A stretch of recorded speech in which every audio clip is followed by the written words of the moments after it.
नमस्कार मित्रांनो, वंदे मातरम, जय हिंद. मित्रांनो, काल दिनांक 7 मार्च 2024 रोजी प्रसिद्ध झालेली सूचना काय आहे ते बघूया. तर सूचना काय आहे ते बघण्यापूर्वी सर्व महिलांना जागतिक महिला दिनाच्या खूप खूप शुभेच्छा. तर मित्रांनो, बघूया काय आहे नवीन अपडेट. 2017च्या भरतीतील राखून ठेवलेल्या जागांच्या संदर्भात न्यायिक प्रकरण सुरू आहे. या प्रकरणात शासनाने प्रतिज्ञापत्र दाखल केले आहे. या संदर्भातील वस्तुस्थितीदर्शक अहवाल शासनाकडे सादर करण्यात आलेला आहे.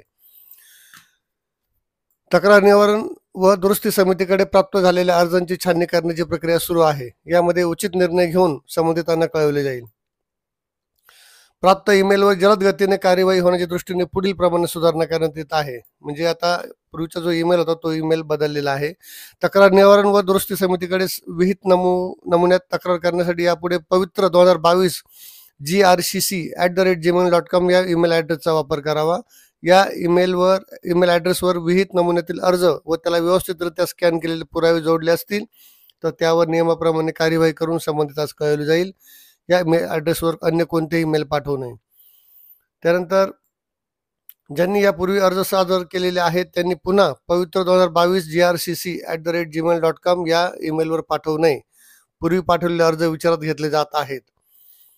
पुढची सूचना आहे, भरतीविषयक बाबीसंदर्भात अभियोगताधारकांनी व्यक्तिगत भ्रमणध्वनीवर संदेश पाठवू नये. याची दखल घेतली जाणार नाही. संपर्कासाठी केवळ वर नमूद केलेली कार्यपद्धती अनुसरावी. त्यानंतर पुढची सूचना आहे की पवित्र पोर्टल भरती 2022चे नियमित कामकाज सुरू असून संपूर्ण भरती प्रक्रिया न्यायोचित, नियमबद्ध व पारदर्शीपणाने सुरू आहे. आणि महत्त्वाच्या बाबींची माहिती न्यूज बुलेटिनद्वारे यापुढे आवश्यकतेनुसार प्रसारित केली जाईल.